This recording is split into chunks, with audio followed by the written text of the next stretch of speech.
Okay, started cutting it up.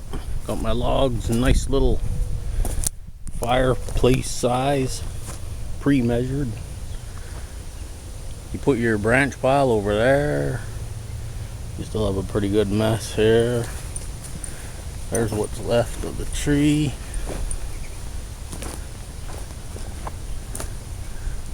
What's nice about this tree, when it landed, it's up in the air. Makes it easy to cut up.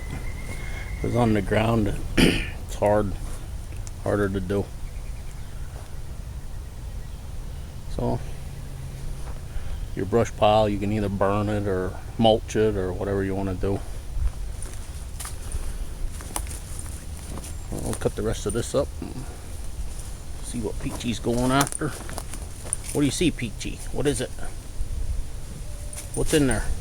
What is it?